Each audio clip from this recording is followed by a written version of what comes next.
Assalamualaikum warahmatullahi wabarakatuh. Halo semuanya teman-teman, selamat malam, selamat datang kembali di channel kesayangan kita, channel Ilo Ekstrim. Dan masih bersama saya Ilo.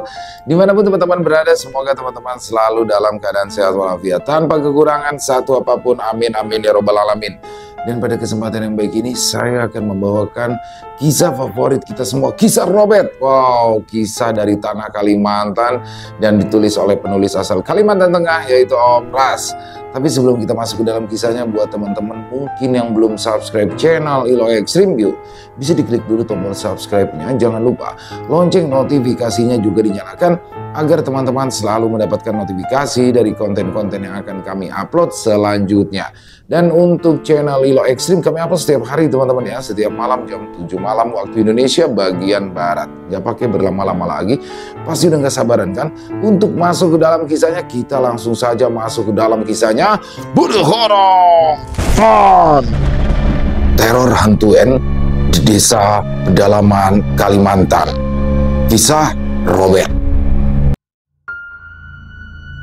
Cahaya putih, tanya Awang dengan alis berkerut. Iya, ayo masuk, kata Robert mengajak Awang. Awang pun mengikuti dari belakang. Terlihat di ruang tengah ada Asni yang sedang melipat pakaian milik Robert, Rowan dan juga Sidang. Awang menatap Asni, namun sebelum ia bertanya lebih lanjut, Robert sudah lebih dulu memperkenalkan Asni pada Awang. Dia ini adalah adik angkatku, tepatnya adik angkatku dan Rowan. Baru 2 hari yang lalu kami melakukan upacara adat pengangkatan saudara, kata Robert. Awang membulatkan bibirnya hingga berbentuk huruf O. Asni, perkenalkan, ini calon kakak iparnya Rowan, Awang namanya, kata Robert. Asni beranjak kemudian memperkenalkan diri. Awang tersenyum. Ia mengulurkan tangan pada gadis itu. Sepertinya Awang cukup tertarik dengan Asni. Dengan bibir yang tersenyum manis, Asni menyalami Awang sembari memperkenalkan namanya. Kapan-kapan nanti aku akan menceritakan bagaimana kami saling mengenal hingga akhirnya kami menjadi saudara, kata Robert. Awang mengangguk lalu melepaskan tangan Asni. Robert lalu membawa Awang ke dalam kamar di mana Rowan berada. Saat itu Rowan sedang duduk dengan wajah yang menunduk. Tegang banget kayaknya, ujar Awang seraya duduk di samping Rowan. Aku sudah tahu semuanya, tapi tolong jangan pernah tinggalkan adikku ya Wan. Jangan membuat keputusan yang nantinya akan kamu sesali. Saat ini kamu itu hanya sedang terpuruk. Perasaan yang kamu rasakan sekarang itu hanya tipuan, bukan yang sebenarnya, kata Awang seraya merangkul bau Rowan. Rowan menghela nafas panjang. Aku takut tidak bisa membahagiakan Ranti, Wang. Aku takut kalau aku tidak cukup baik untuk gadis sebaik Ranti, ucap Rowan dengan suara bergetar. Justru kalau kamu meninggalkannya, adikku itu akan kecewa dan menderita. Coba sekarang kalau posisinya dibalik, kalau kamu di posisi Ranti, kira-kira apa yang akan kamu lakukan, ujar Awang. Rowan terdiam, air matanya mulai menetes perlahan. Perasaan yang seseorang rasakan saat terpuruk itu adalah tipuan, bukan perasaan mereka yang sebenarnya. Jadi jangan pernah mengambil keputusan di saat kita sedang terpuruk. Banyak orang yang memilih untuk bundir di saat mereka sedang terpuruk. Mereka mengira kalau dengan kematian mereka akan terbebas dari keterpurukan. Tapi nyatanya keputusan yang mereka ambil itu adalah kesalahan besar. Dan saat ini di posisi itulah kamu berada, Wan, kata Awang. Ranti ada di luar. Mau aku panggilkan dia masuk, tanya Awang. Rowan pun mengangguk. Awang kemudian keluar dan memanggil adiknya. Dia memilih untuk tidak menceritakan apa yang terjadi pada Rowan. Dia berpikir biarlah Rowan sendiri yang akan menceritakan semuanya pada Ranti. Awang dan Robert sendiri duduk sambil mengobrol. Sementara itu Ranti masuk ke dalam kamar Rowan dan duduk di ujung kasur. Saat itu Rowan tetap diam menunduk di sampingnya. Suasana hening beberapa detik, hanya terdengar suara nafas mereka yang pelan. Ketika Ranti hendak membuka percakapan, ia memanggil, Rowan. Namun, di saat yang bersamaan, Rowan pun mengangkat wajahnya dan berkata, "Ranti." Seketika, suasana di ruangan itu menjadi hening, mata mereka bertemu dan saling bertatapan. "Aku minta maaf," ucap Rowan. "Apa kesalahanmu? Kalau kamu tidak tahu kesalahanmu apa, buat apa kamu minta maaf?" kata Ranti. Rowan menggigit bibirnya. Aku sempat lumpuh," ucap Rowan. Ranti menatap Rowan dengan tatapan serius, namun ia tidak mengatakan apa-apa, seolah sedang menunggu Rowan untuk melanjutkan perkataannya. Dengan suara bergetar, Rowan lalu menceritakan semuanya kepada Ranti, dan Ranti pun mendengarkan cerita itu dengan seksama. "Maafkan aku, karena aku yang sempat berniat untuk melepaskan kamu, Ti. Karena aku berpikir, aku yang sudah tidak sempurna ini tidak akan bisa membahagiakanmu. Kamu adalah gadis baik-baik, dari keluarga yang baik-baik pula. Sementara aku..." Namun, belum sempat Rowan menyelesaikan perkataannya itu, tiba-tiba saja Ranti berjongkok dan memeriksa kaki Rowan. "Lukanya tidak akan terlihat dari luar, Ti," kata Rowan. "Aku bisa melihatnya kok," ucap Ranti dengan suara yang datar. Kemudian Ranti memejamkan matanya dengan posisi tangan yang masih memegang kaki Rowan. "Kamu mau apa?" tanya Rowan ketika ia merasakan ada hawa yang berbeda dari tangan gadis itu. Ranti tidak menjawab. Namun yang Rowan rasakan seperti ada sesuatu yang sulit dijelaskan terjadi di kaki dan menjalar ke seluruh tubuhnya setelah Ranti memegang kakinya tersebut. Rasa ngilu dan nyeri yang sering Rowan rasakan mendadak makin terasa, sampai-sampai ia mengerang kesakitan dan berusaha melepaskan tangan Ranti dari kakinya. Ranti, berhenti, Ranti, stop, sakit Ranti, ujar Rowan mencoba menarik tangan Ranti, tapi dengan lembut, karena ia tidak ingin menyakiti gadis itu.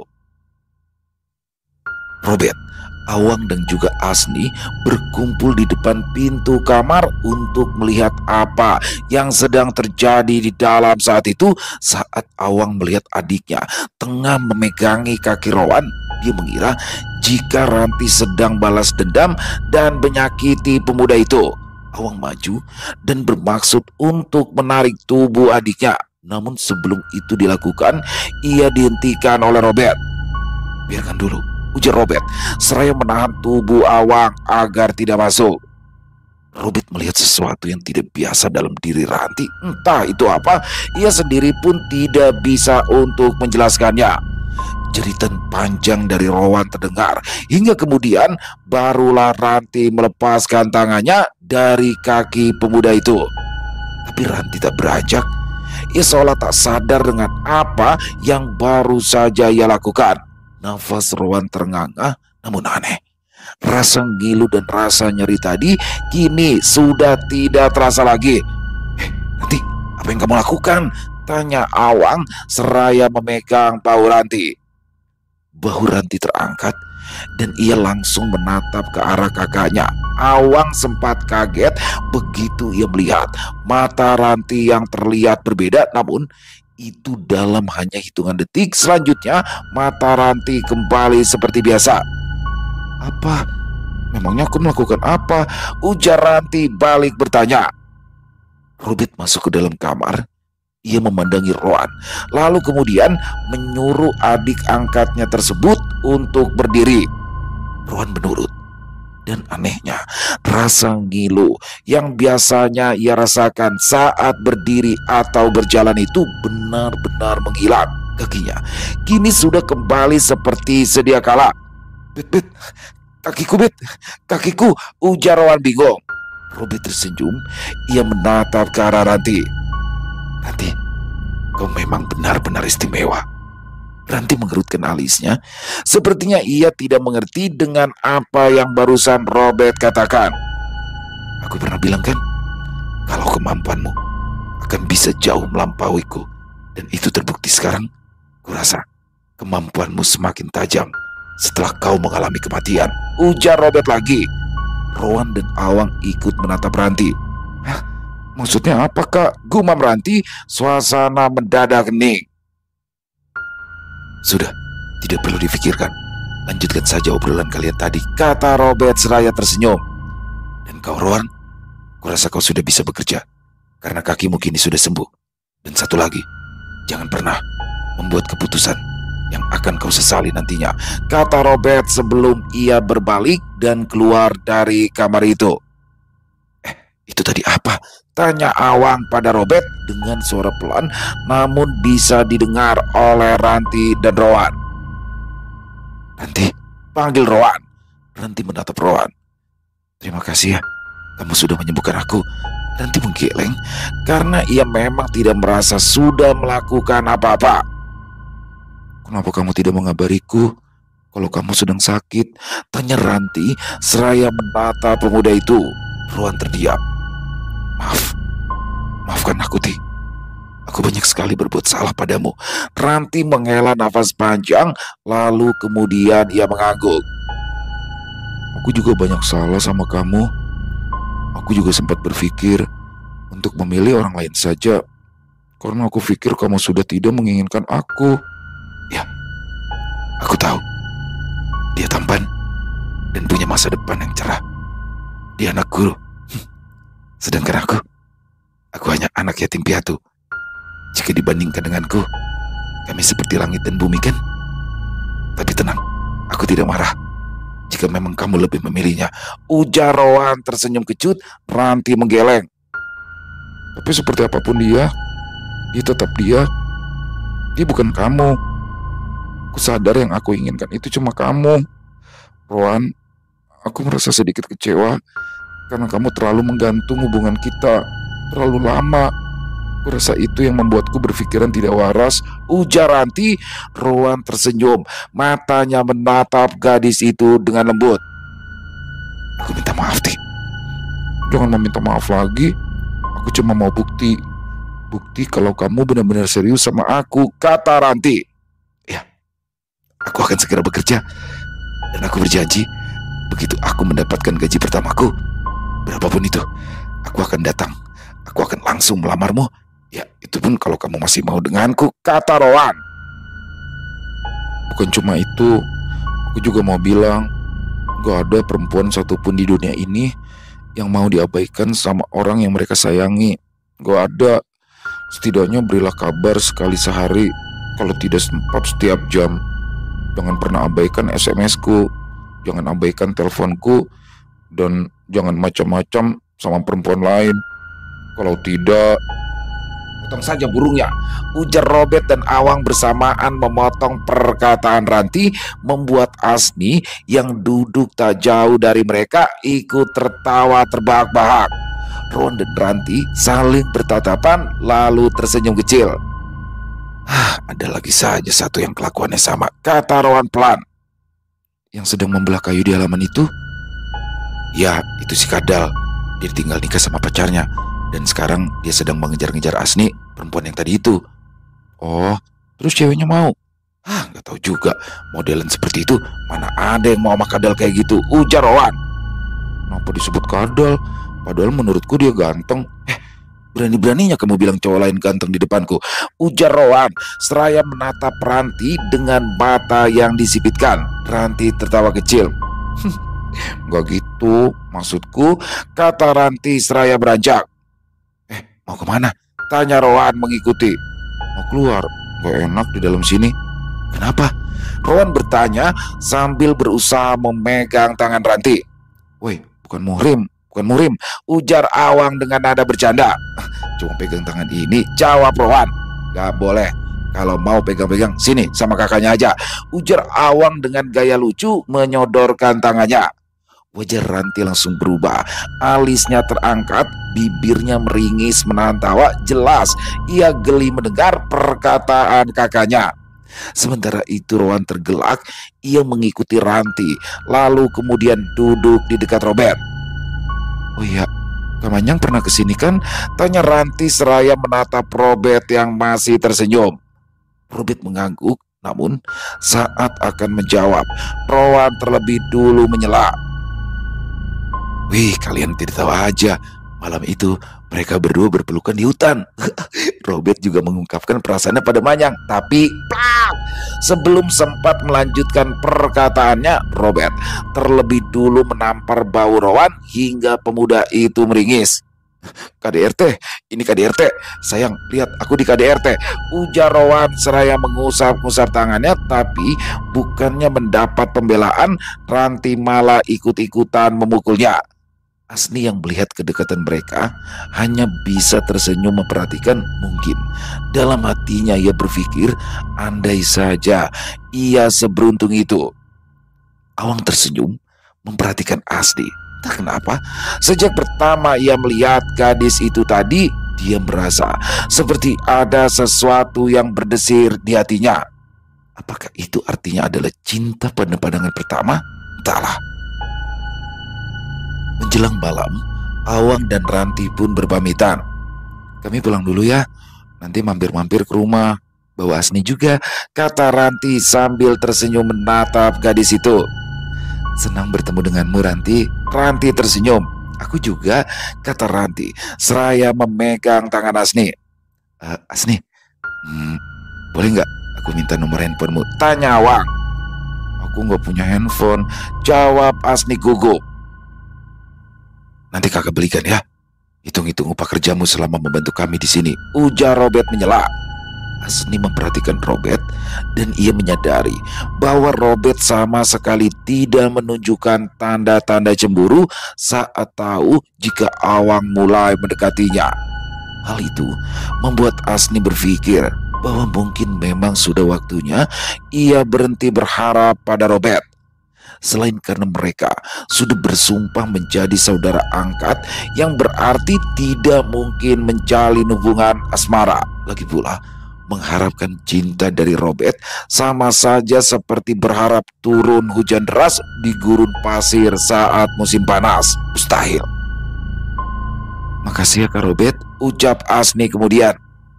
Rowan, nanti kirim nomor Asni padaku ya, kata Awang seraya menatap Rowan. Baik kakak ipar, jawab Rowan sambil mengangkat tangan kanannya ke pelipis lalu menurunkannya perlahan. Baik, kami pulang dulu ya. Maaf, sudah pakai motor pemberianmu. Sebenarnya tadi aku ingin pakai motor milikku, tapi Ranti bilang katanya ketinggian dan rasanya kurang nyaman, ujar Awang. Oh, tidak ada peraturan khusus yang menyebutkan siapa saja yang boleh memakai motor itu. Kan itu sudah kuberikan pada Ranti. Jadi terserah Ranti mau meminjamkannya pada siapa, aku tidak masalah. Apalagi kau kakaknya, masa aku larang? Bisa-bisa aku tidak direstui kalau begitu. Ujar Rowan berseloroh. Awang tertawa nyaring sambil mengacungkan jempolnya. Setelah mereka berada di atas motor, Ranti melambaikan tangan ke arah Robert, Rowan, dan juga Asni. Rasanya sangat melegakan. Senyuman tak pernah lepas dari bibir Ranti. Gimana? Lega kan sekarang? Tanya Awang pada sang adik. Ranti mengangguk. Iya. Namun baru saja keluar dari persimpangan jalan, ban motor Ranti pecah. Suaranya nyaring dan sangat mengagetkan. Allahu Akbar, ujar Awang seraya mengerem motor secara perlahan untuk menghindari motor oleng. Kaget aku kak, kata Ranti. Sama, aku pikir kita berdua ditembaki meriam, ujar Awang yang masih sempat-sempatnya bercanda. Terus sekarang gimana? Tanya Ranti. Ya mau gimana lagi?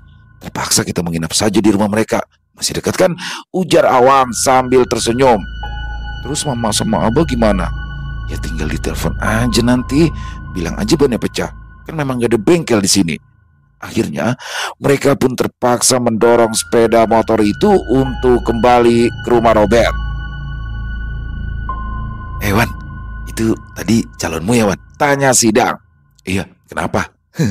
Cantik ya Wan, kayak artis. Ya jelas lah, kan aku juga ganteng kayak artis, kata Rowan. Robert yang lewat ingin pergi ke dapur pun langsung mendorong kepala Rowan dengan pelan. Itu, Ranti sedang kesulitan, bukannya ditolong, ujar Robert. Hah, maksudmu apa, Bet? Belum sempat Robert menjawab, tiba-tiba saja dari arah jalan setapak terdengar suara klakson berulang-ulang. Rowan bergegas keluar dan ternyata benar yang dikatakan oleh Robert. Itu adalah Ranti dan Awang yang sedang mendorong motor mereka. "Ada apa sayang?" tanya Rowan kepada Ranti setelah mereka dekat. Sayang, tuh lihat bannya pecah. Kami jadi nggak bisa pulang nih," ujar Awang. "Wah, di sini memang ada bengkel, tapi pasti sudah tutup. Besok pagi baru buka lagi," kata Rowan. "Yah, mau bagaimana lagi? Kami terpaksa deh menginap di sini," ujar Awang sambil tersenyum. "Ya ayo, siapa yang melarang? Pintu rumah kami selalu terbuka 24 jam untuk kakak ipar dan juga calon istriku," ujar Rowan tersenyum. "Nah, ini motornya. Ditaruh di sini saja, aman kan?" kata Awang. "Aman, tidak ada maling di sini." Di malam harinya, Awang diajak oleh Sidang untuk membeli makanan ringan ke warung untuk teman minum kopi. Ranti dan Asni sedang sibuk memasak di dapur. Rowan berada di dalam kamar sedang memilih baju-bajunya yang bisa Ranti pakai untuk malam itu. Sementara itu Robert, ia tengah sibuk mengukir gagang mandau tempahan orang di ruang tengah dengan posisi pintu rumah terbuka lebar. Tiba-tiba saja, "Tok tok tok, permisi," ucap orang itu seraya mengetuk pintu. Robert menoleh. Ternyata yang datang adalah seorang pemuda dengan tubuh kurus dan kulit kecoklatan, wajahnya tirus, rambutnya gondrong dan sedikit kusut, mengenakan jaket lusuh yang sudah mulai memudar warnanya. "Ya," ujar Robert, seraya meletakkan gagang mandau setengah jadi tersebut ke lantai. Perkenalkan, nama saya Lahang. Saya dari desa C, dan saya mendapatkan alamat rumah ini dari salah satu teman. Dia bilang ada dukun hebat di sini yang bernama Robert yang mungkin bisa membantu permasalahan saya," ujar pemuda itu. "Aku Robert, tapi aku tidak sehebat itu." "Jangan berkata seperti itu, karena aku sangat berharap padamu. Makanya aku niatkan juga datang ke sini untuk meminta bantuanmu," ujar pemuda yang mengaku bernama Lahang tersebut. Robert menghela nafas panjang. "Silakan masuk dan ceritakan apa yang kau butuhkan," kata Robert. Lahang masuk ke dalam rumah. Ia kemudian duduk tak jauh dari Robert. "Begini, aku merupakan seorang anak tertua dari 4 bersaudara. Ayahku sudah meninggal saat adikku yang paling kecil berumur 1 tahun. Dari situ ibukulah yang menjadi tulang punggung keluarga. Saat itu aku baru duduk di kelas 2 SMP. Saat ibuku mencari uang, aku tidak hanya ongkang-ongkang kaki di rumah. Sepulang sekolah, aku ikut bekerja serabutan. Aku mencari pasir, batu, dan kadang menyadap karet jika hari sedang cerah. Tapi meskipun ibu dan aku bekerja, kehidupan kami tetap tidak layak. Saat kami tidak punya uang, kerjaan sedang tidak ada. Kadang ibu bingung bagaimana cara membeli beras untuk kami makan. Kadang kalau bisa membeli beras, lauknya yang tidak ada. Kalau sedang beruntung, kami bisa mendapatkan ikan dari sungai. Tapi kalau sedang tidak beruntung, kami hanya makan dengan daun singkong rebus atau air garam yang diberikan perasan jeruk nipis. Pernah di suatu waktu, adikku yang paling bungsu ingin makan telur dadar. Tapi saat itu kami sama sekali tidak punya uang, dan pekerjaan juga sedang tidak ada. Kau tentu tahu bukan, mencari pasir dan batu itu pekerjaan musiman. Tidak setiap hari orang-orang membutuhkannya. Begitu pula sayur di hutan yang tidak setiap hari tumbuh dan tidak bisa dipetik. Lalu saat itu, ada tetangga kami yang membuang telur ayam busuk. Kemudian ibuku mengambil telur itu, dan kemudian dia mendadarnya untuk kami makan. Meskipun itu adalah telur busuk dan rasanya tidak enak, tapi kami semua makan dengan lahap. Aku masih ingat, ibuku menangis saat itu. Aku faham, bukan kemauan yang memberikan telur busuk itu pada kami, tapi keadaanlah yang memaksa. Tapi ibuku hebat. Dia bisa menyekolahkan aku sampai lulus SMA, dan setelah lulus aku melamar kerja. Awalnya sulit mendapatkan pekerjaan, tapi berkat bantuan kepala desa, aku akhirnya berhasil bekerja di salah satu perusahaan. Dan saat ini aku pun masih bekerja di sebuah perusahaan batubara di kecamatan LT. Aku tinggal di mes karena lumayan jauh jika aku pulang pergi. Hidup kami sudah bisa dibilang lebih layak setelah aku bekerja di perusahaan. Tapi kemudian 3 bulan terakhir ini aku jatuh sakit. Aku batuk darah. Setiap kali aku batuk, darah keluar dari tenggorokanku. Dan makin kesini, tubuhku semakin kurus. Dan aku juga sudah tidak bisa bekerja berat lagi. Jujur, sebelum kesini, aku pernah berobat ke sana kemari. Tapi tidak ada hasil. Mereka bilang aku terkena racun.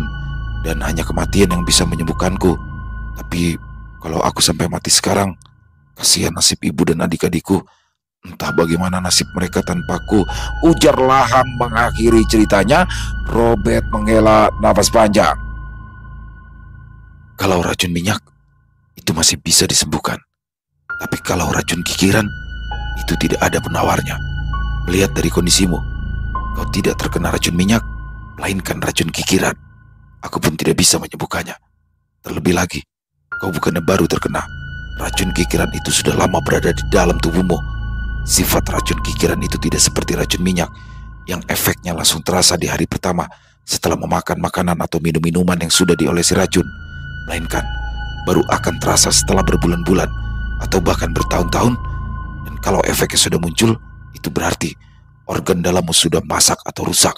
Kau hanya tinggal menunggu waktu untuk pulang, ujar Robert. Lahang terdiam, kepalanya menunduk. Kalau memang aku akan mati, aku ingin mengetahui siapa orang yang sudah meracuniku, ujar Lahang. Robert menghela nafas panjang. Orang yang tidak jauh darimu. Orang itu pernah memberikanmu makanan. Dia adalah keluargamu yang paling kaya, tapi jarang membantu kalian. Mata Lahang tampak melotot, mulutnya sedikit terbuka. Kau tidak salah kan? Tanya Lahang. Robert mengangguk. Tubuhnya sedikit gemuk, memiliki tai lalat besar di batang hidung dan di dagu kirinya. Kakinya lebih panjang yang sebelah kanan. Jadi saat dia berjalan, tubuhnya tampak agak miring, ujar Robert menyebutkan ciri-ciri detailnya. Lahang mengepalkan tangan kanannya, namun ekspresi wajahnya sulit diartikan. Kini dia yakin orang yang disebutkan oleh Robert itulah yang telah meracuninya. Mustahil seseorang yang baru dikenalnya seperti Robert bisa menyebutkan ciri-ciri pelaku dengan begitu tepat kecuali memang benar. Dan ciri-ciri itu tak salah lagi. Pelakunya adalah adik kandung ayahnya sendiri. Dia memang kaya, tapi selama ini jarang sekali membantu keluarga Lahang. Kenapa dia meracuniku? Padahal dia tahu kalau aku merupakan tulang punggung keluargaku. Dan selama ini kami pun tidak pernah merepotkan dia dengan kesusahan yang kami alami setelah ayah meninggal. Lahang bertanya dengan suara bergetar. Bukan hanya kamu yang menjadi korbannya. Di daerah kita ini ada satu tempat yang merupakan tempat berasalnya satu pesugihan. Dan syarat dari pesugihan itu ialah harus memberikan tumbal manusia setiap tahun sekali atau beberapa tahun sekali. Dan cara alternatif untuk mengambil nyawa si korban, yaitu dengan memberikan racun kikiran yang sudah dicampur ke dalam makanan si korban atau si calon tumbal. Dengan begitu, jika si korban mati pun tidak akan ada yang curiga dan tidak akan ketahuan meski diperiksakan, ujar Robert. Lahang terdiam. Dari arah pintu, Awang dan Sidang masuk ke dalam rumah. Di tangan mereka terdapat masing-masing satu plastik berukuran sedang. Mereka melewati Robert dan Lahang dengan langkah yang sopan, lalu berjalan terus ke arah dapur. Kalau begitu, apa kau mau membantuku? Tanya Lahang pada Robert. Sebutkan saja apa yang bisa aku bantu, jawab Robert. Aku ingin orang yang meracuniku itu merasakan hal yang sama. Apa kau tahu di mana tempat aku bisa menemukan pesugihan itu? Aku ingin mencarikannya untuk ibuku.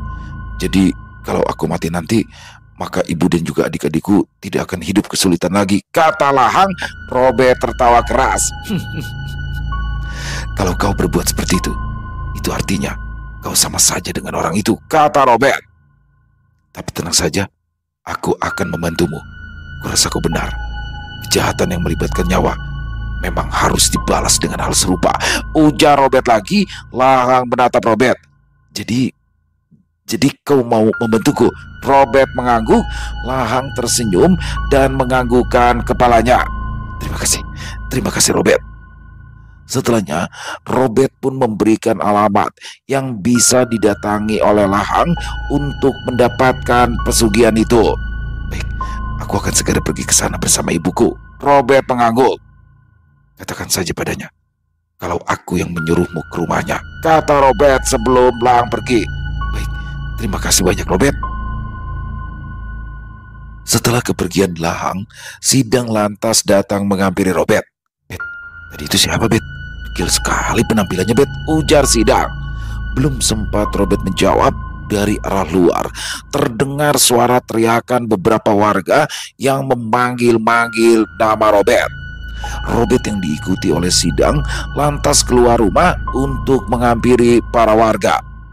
Sementara itu Asni dan Ranti yang masih membuat makanan di dapur terlihat saling tatap ketika mereka mendengar orang-orang yang memanggil-manggil nama Robert.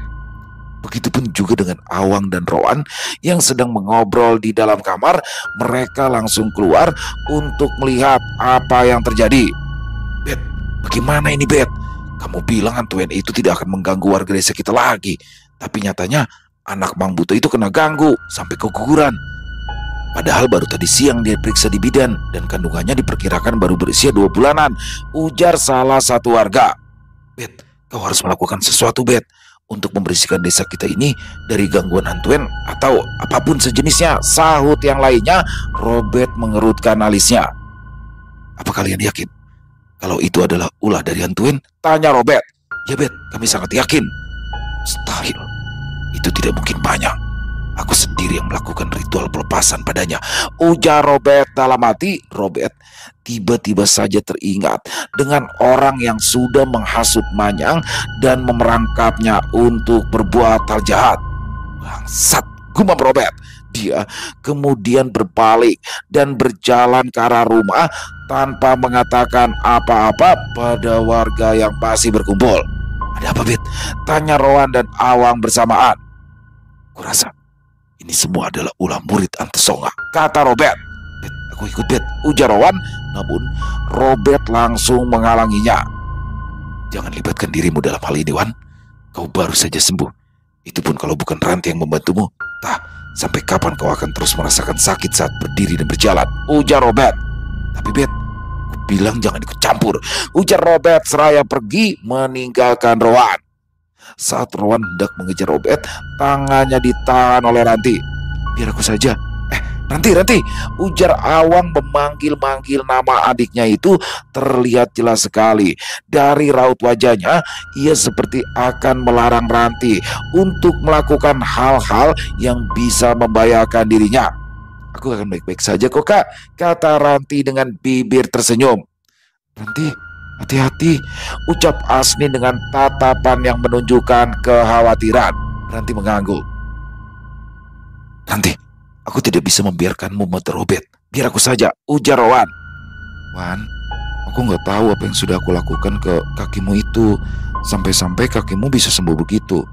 Dan karena itu aku takut kondisi kakimu bisa saja sakit lagi atau tambah parah jika dipaksakan melakukan hal-hal seperti ini. Jujur, ini semua membingungkan untukku. Aku harus mencari jawabannya, Wan. Dan mungkin dengan aku yang pergi bersama ke Robert, aku bisa menemukan jawabannya. Kenapa dan bagaimana bisa aku menyembuhkan kakimu? Apakah itu cuma kebetulan atau memang ada sesuatu yang belum aku sadari terjadi? Ujar Ranti. Rowan menggigit bibirnya. Tapi Ranti menggeleng, lalu setelahnya ia melangkah dengan cepat ke ruangan ritual Robert. Di dalam sana terlihat Robert yang sudah duduk bersila di depan perapian yang menyala. Ia tampak kaget melihat Ranti yang ikut masuk. Kita lakukan sama-sama ya Kak, ujar Ranti. Robert mengangguk karena untuk menolak pun ia malas berdebat. Jadi Robert terpaksa mengiyakan. Terlebih lagi dia yakin jika Ranti sudah jauh lebih kuat dibandingkan Ranti yang dulu. Ranti menghela nafas panjang sebelum ia memejamkan mata.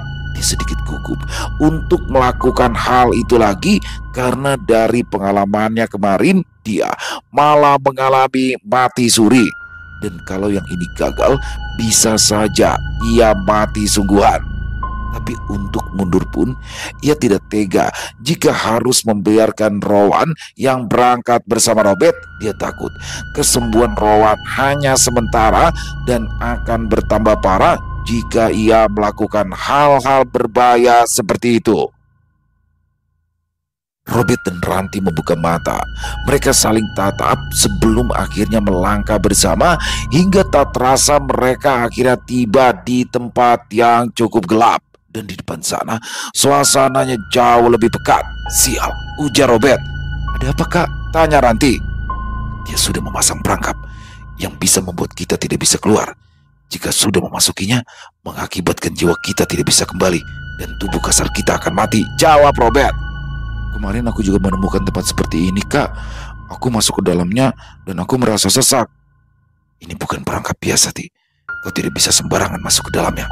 Perangkap ini ditujukan hanya untuk memerangkap jiwa manusia, dan makhluk halus lain tidak akan bisa masuk ke dalamnya, ujar Robert. Aku belum pernah mendengarnya kak. Tentu saja, karena tidak semua dukun bisa membuatnya, jawab Robert. Ranti berpikir sejenak. Apa jangan-jangan dukun yang kakak cari-cari ini sama dengan dukun yang hampir membunuhku kemarin ya? Robert menatap Ranti. Kalau memang itu benar, maka kita harus menghabisinya, ujar Robert. Lalu sekarang apa yang harus kita lakukan kak?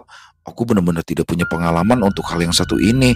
Robert memejamkan mata, menarik nafas panjang, lalu menggerakkan tangannya di udara. Cahaya samar muncul dari telapak tangannya, namun cahaya itu langsung redup seperti tersedot oleh kegelapan di tempat itu. Aku butuh waktu untuk menetralkan ini, Ti. Dan aku juga butuh bantuanmu, kata Robert. Apa yang bisa aku bantu, kak? Apakah masih ingat dengan apa yang pernah aku ajari? Robert bertanya. Ranti mengangguk. Lakukanlah seperti yang pernah aku ajari dan praktekkan sekarang, ujar Robert. Ranti menelan ludah, helaan nafasnya terasa berat. Bapak-bapak semua, yang sabar ya bapak-bapak. Saya yakin Robert sedang mengusahakan yang terbaik untuk kita semua. Jadi jangan terus mendesak seperti ini, ujar Sidang. Sementara itu di dalam rumah, Rowan dan Awang tampak saling diam. Mereka seakan hanyut dalam pikirannya masing-masing. Beberapa kali Asni menatap ke arah pintu ruangan ritual itu, berharap Ranti dan Robert keluar dalam keadaan baik-baik saja. Asni beranjak dan mendekati Rowan. Mereka berdua kan baik-baik saja kan? Asni bertanya. Rowan hanya menatap Asni sebentar, lalu kemudian mengalihkan pandangannya ke arah ruangan ritual Robert. Tak ingin hanya berdiam diri saja, Rowan akhirnya beranjak keluar rumah menemui Sidang dan para warga. Di dalam sana, Robert sedang melakukan ritual untuk memburu hantuan itu. Jadi mari bapak-bapak, tolong kami juga. Kita sama-sama beritahu warga untuk selalu waspada, dan setiap rumah pasangan suami istri harus diberikan penangkal seperti yang sudah pernah Robert buatkan, ujar Rowan dengan suara tegas namun tetap sopan. Beberapa warga mengangguk pelan. Mereka masih tampak ragu, tapi sorot mata Rowan membuat mereka mulai bergerak. Mereka pun menyebar. Rowan ikut berjalan dari rumah ke rumah, menjelaskan kembali tanda-tanda gangguan dan cara menggunakan penangkalnya. Rowan, panggil Sidang saat ia melihat cahaya berwarna merah di langit. Itu dia, ujar Rowan seraya berlari mengejar cahaya merah tersebut. Sidang mengikuti Rowan berlari. Arahnya menuju ke sebuah rumah. Namun setahu Rowan, rumah itu hanya dihuni oleh seorang nenek-nenek dan cucunya yang masih SMP. Hah, itu rumah Karlina kan, Wan? Apa hantuin juga memburu darah haid ya? Tanya Sidang. Rowan tidak menjawab. Ia terus saja berlari mengejar cahaya itu yang tiba-tiba menghilang ketika sudah berada di atas rumah Karlina. Sidang ikut mempercepat langkahnya. Nafasnya kini mulai memburu. Begitu mereka sampai di depan rumah Karlina, Rowan langsung mengangkat tangan kanannya. Ia memberi tanda agar Sidang jangan berisik. Namun, Karlina, tok tok tok, Karlina, panggil Sidang sambil mengetuk-ketuk pintu rumah kayu itu.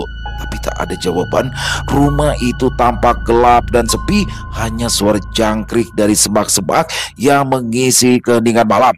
Tolol, sudah kuberi tanda agar jangan membuat suara, kau malah teriak-teriak memanggil namanya, ujar Rowan kesal. Tanpa aba-aba, Rowan lantas mendorong pintu itu dengan kuat hingga terbuka lebar. Ia masuk dan diikuti oleh Sidang. Rowan masuk lebih dulu, jauh ke dalam rumah. Suasana di rumah sepi, tapi bau amis darah cukup kuat menusuk hidung mereka. Wan, ini bau darah kan? Bisik Sidang, kini suaranya menurun drastis. Rowan mengangguk. Ia terus saja melangkah hingga tiba di depan pintu dapur.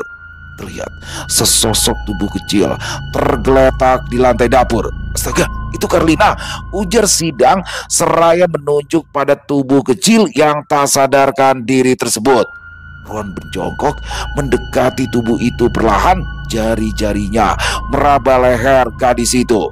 Rowan tampak menghela nafas lega begitu ia mengetahui jika Karlina masih hidup. Namun, tiba-tiba saja dari atas langit-langit rumah terdengar suara aneh. "Bawa dia keluar, Dang," ujar Rowan seraya berdiri, matanya menatap tajam ke arah langit-langit rumah. Brak! Rowan segera membuka pintu dapur yang mengarah ke teras belakang tempat mencuci piring. Rowan melompat ke tanah saat melihat cahaya merah itu terbang rendah namun semakin jauh dari rumah Karlina. Cahaya merah itu melayang semakin tinggi. Rowan menghentikan larinya ketika cahaya merah tersebut mengarah ke dalam hutan. Sial! Rowan mengumpat kesal.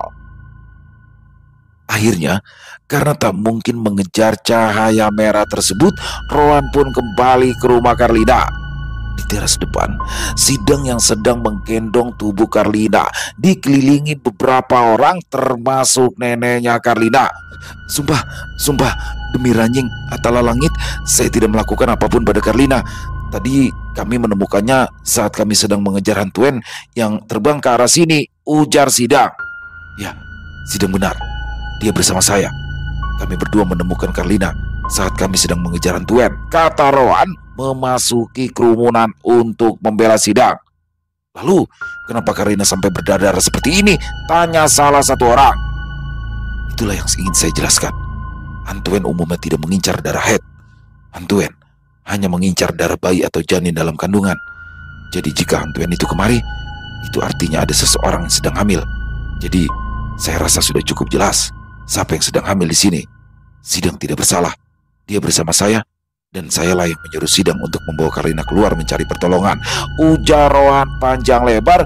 Tubuh nenek Karlina seketika lemas. Dia tidak menyangka cucunya yang baru SMP itu ternyata sedang mengandung. Cepat, bawa dia ke bidan, ujar Rowan pada Sidang. Dengan nafas ngos-ngosan dan tangan yang sudah kelelahan karena menggendong Karlina dalam waktu yang cukup lama, Sidang pun berlari ke arah rumah bidan. Sementara itu Rowan sendiri kembali ke rumah. Terlihat Awang dan Asni duduk di depan pintu ruangan ritual Robert. Mereka berduanya diam dan tidak mengatakan apa-apa saat Rowan datang. Rowan segera ke dapur dan mengambil beberapa benda. Kemudian ia masuk ke dalam kamarnya untuk mengambil sesuatu. Kau mau kemana, Wan? Tanya Awang. Ke hutan. Aku ingin mencari hantuan itu, jawab Rowan. Aku ikut. Tidak usah. Kau di sini saja. Jaga Ranti dan Robert. Kau yakin seorang diri ke dalam hutan? Tanya Awang ragu. Rowan mengangguk. Aku membawa minyak tanah, korek dan wadah ini. Kau tenang saja. Aku akan baik-baik saja, ujar Rowan. Kemana saja, Rowan? Biar aku yang jaga Meranti dan Kak Robert, kata Asni seraya menatap ke arah Awang. Tapi kalau tiba-tiba laki-laki bangsat itu datang, bagaimana? Kau bisa dalam bahaya, Asni, ujar Rowan. Setelah kalian pergi, aku akan mengunci pintunya. Rowan dan Awang saling berpandangan, lalu kemudian sama mengangguk. Baiklah, Asni, tolong jaga Ranti dan Robert ya. Kami pergi dulu, kata Rowan. Dan setelah kepergian Rowan dan Awang, Asni bergegas mengunci pintu dengan rapat. Rowan, kau yakin Dia ada di dalam sini, tanya Awang setelah mereka sudah masuk ke dalam hutan. Ya, aku melihat dengan jelas. Dia terbang masuk ke dalam hutan, jawab Rowan seraya menyibak dedaunan yang menutupi jalan di depannya. Sementara itu, di dalam kamar ritual Robert, perlahan-lahan Robert sudah berhasil membuat tempat itu sedikit bercahaya, gelap dan pekat, tapi perlahan-lahan mulai memudar. Sementara itu, Ranti dengan nafas terengah masih berdiri di sisi kanan Robert. Dia membantu menyalurkan energinya untuk laki-laki itu. Robert menghela nafas lega, wajahnya terlihat pucat. Kita tidak punya waktu lagi, Ranti. Kita harus segera menemukan orang itu, ujar Robert seraya menatap Ranti yang wajahnya juga tampak pucat. Ranti pun mengangguk. Ranti, kau baik-baik saja kan? Tanya Robert. Ya kak. Robert memegang tangan Ranti dan membawanya melewati tempat itu. Tidak berapa lama terlihatlah sebuah rumah kayu berukuran kecil. Robert melepaskan pegangannya pada tangan Ranti dan berjalan pelan memasuki rumah itu. Selesai. Wow, luar biasa kisah Robert. Makin seru aja di sini. Dan wow, akhirnya datang juga Meranti ke rumah Robert ya, dan akhirnya bertemu dengan Rowan. Alhamdulillah juga bagaimana di sini Meranti bisa menyembuhkan kaki Rowan, tapi di situ dia kayak nggak sadar ya. Intinya sih lebih kepada poinnya Meranti akhirnya dan Rowan berkomunikasi. Alhamdulillah mereka bersatu lagi. Si Jamie ngeselin banget ya. Ngaku kan akhirnya Meranti sempat terlintas di pikirannya ketika dekat dengan Jamie, dan juga bagaimana Rowan yang terpuruk sempat ingin meninggalkan Meranti, tapi di sini alhamdulillah ya itulah lika-liku dalam hubungan ya teman-teman ya.